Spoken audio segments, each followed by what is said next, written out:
जैसा कि आप जानते हैं कि विभाग में डीबीटी की प्रक्रिया चल रही है। प्रथम चरण में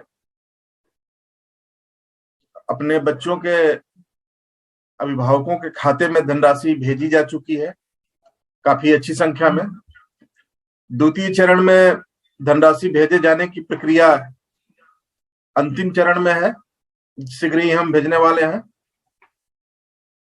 और इसके बाद भी 2 चरणों के बाद भी कुछ छात्र संख्या अभी शेष है जिनके अभिभावकों के खाते में धनराशि भेजी जानी है। इन 2 चरणों की जो प्रक्रिया अभी की गई है, इस दौरान आपके द्वारा जो डेटा भेजा गया है प्रेरणा पोर्टल पर, खास करके अध्यापकों के द्वारा प्रमाणित करके डीबीटी प्रेरणा मोबाइल ऐप के माध्यम से प्रेरणा पोर्टल पे जो डेटा भेजा गया है, जब धनराशि भेजने के पहले उस डेटा का विश्लेषण किया गया तो ये पाया गया कि उसमें बहुत सारा डेटा ऐसा है जो या तो अध्यापकों ने गलती से अज्ञानता के वश उसे भेजा है, गलत डेटा, या यह भी संभव है कि इस प्रकार की शरारत की गई है। उदाहरण के तौर पे एक ही बच्चे का नाम अलग अलग 3 स्कूलों में पाया गया। जाहिर सी बात है कि एक बच्चा 3 स्कूलों में एक साथ नहीं पढ़ सकता, कहीं एक ही जगह पढ़ रहा होगा। इसमें कई संभावनाएं हैं। हो सकता है कि वो बच्चा पहले कहीं और पढ़ रहा हो, वहां से स्कूल छोड़ करके दूसरी जगह उसने एडमिशन ले लिया, लेकिन पहले वाले स्कूल ने अभी तक उसको ड्रॉप आउट नहीं किया और उसको कैरी ऑन किए हुए हैं। उन्होंने वहां से भी उसका डीबीटी के लिए डेटा प्रमाणित कर दिया और जहां पे वर्तमान में पढ़ रहा है वहां से भी कर दिया। या यह भी संभव है कि वास्तव में वो बच्चा हो ही नहीं और जानबूझ करके टीचर के द्वारा अपनी छात्र संख्या बढ़ाने के लिए ऐसा किया गया हो। इसी तरह से डेटा के विश्लेषण में यह भी पाया गया कि एक ही आधार पर, वो माता पिता अथवा अभिभावक जिसका भी आधार हो, एक ही आधार पर कई सारे बच्चों का डेटा वेरीफाई किया हुआ है, प्रमाणित किया गया है। अब कक्षा 1 से 8 के बीच में किसी एक व्यक्ति के 35 और 40 बच्चे तो हो नहीं सकते हैं। न कोई 35 और 40 बच्चों का एक अभिभावक हो सकता है। तो या तो किसी के बहकावे में आकर टीचरों ने ऐसा किया है या जानबूझ करके शरारत किया है। आप सबको पता है कि जो धनराशि भेजी जानी है वो आधार से सीडेड अकाउंट में ही जानी है। आधार से जो भी अकाउंट सीड होगा उसमें जाएगा।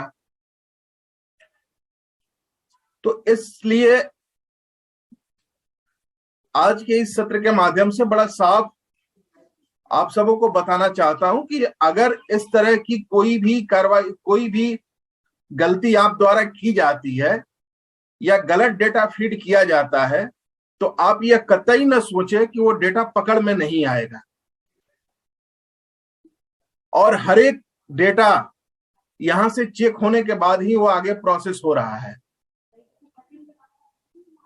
तो फिलहाल तो एक बार इस बात का मौका दिया जा रहा है आपको कि आप उस डेटा को सुधार लें। अगर इसके बावजूद आपने वो डेटा नहीं सुधारा, अगर वो बच्चा आपके विद्यालय में नहीं है और आपने उसको ड्रॉप आउट नहीं किया, उसको लगातार फॉरवर्ड करते रहे, तो अगली बार सुधारने का मौका नहीं दिया जाएगा। निश्चित तौर पे विभाग को ऐसे लोगों के विरुद्ध, ऐसे अध्यापकों के विरुद्ध जो इस तरह के काम कर रहे हैं, कार्रवाई के लिए बाध्य होना पड़ेगा। अभी इस बार भी कुछ लोगों को नोटिस यहां से गई है, लेकिन विचार ये किया गया कि एक बार हम जरूर मौका दे दें ताकि आप अपने डेटा को सुधार लें। तो इस तरह के जो भी गलत डेटा हैं जिनको हम लोगों ने सस्पेक्टेड श्रेणी में रखा है, आपका जो मोबाइल ऐप है उस ऐप के माध्यम से सस्पेक्टेड का एक नया बॉक्स उस ऐप में बनाया गया है और उस बॉक्स में सस्पेक्टेड की पूरी लिस्ट विद्यालयवार भेजी जा रही है। उसमें जो आपको कार्य करना है, आपको बढ़िया से परीक्षण करना है एक एक बच्चे का। अगर वो बच्चा सही है, उसका डिटेल बिल्कुल सही है, तो ही उस बच्चे को एक्सेप्ट करिएगा, अन्यथा उस बच्चे को ड्रॉप आउट करिए। और ड्रॉप आउट करने में बिल्कुल नहीं चकिए कि अगर आपने अपने विद्यालय के रजिस्टर में अनावश्यक संख्या दर्शा रखी है, तो उस संख्या को मेंटेन करने के चक्कर में अगर आप गलत बच्चे का डेटा फीड करेंगे तो आप दोषी बनेंगे। और ये भी जान लीजिए कि अगर आप उस बच्चे को ड्रॉप आउट करते हैं तो आपसे ये कोई सवाल नहीं पूछेगा कि आपके रजिस्टर में इतने बच्चे हैं और पोर्टल पे इतने ही बच्चे क्यों आए, कम बच्चे क्यों आए, ये कोई नहीं पूछेगा, क्योंकि आपके पास जवाब होगा कि जो बच्चा 45 दिन से अधिक से नहीं आ रहा है उसको आप डीबीटी का लाभ नहीं देंगे। आप केवल उन्हीं बच्चों को डीबीटी का लाभ के लिए उनका डेटा वेरीफाई करेंगे। आप डीबीटी के लाभ के लिए केवल उन्हीं बच्चों का डेटा वेरीफाई करेंगे जो नियमित आपके विद्यालय में पढ़ने आ रहे हो। अगर वो बच्चा नियमित आपके विद्यालय में पढ़ने नहीं आ रहा है, पिछले 1 महीने से नहीं आया है, 45 दिन से अधिक समय से नहीं आ रहा है, तो आप उसे, आपके पास अधिकार है उसे ड्रॉप आउट करने। तो अभी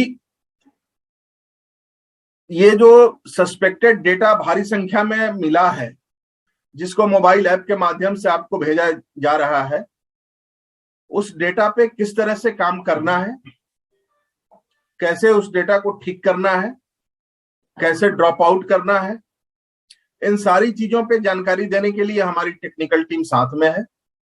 मैं एक बार फिर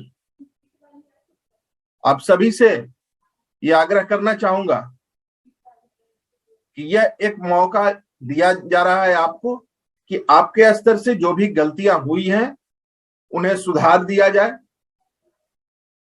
अगर यह गलती दोबारा होगी तो निश्चित रूप से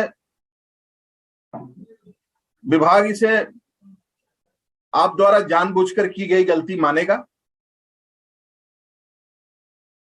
और फिर उसके लिए आपका दायित्व निर्धारित होगा।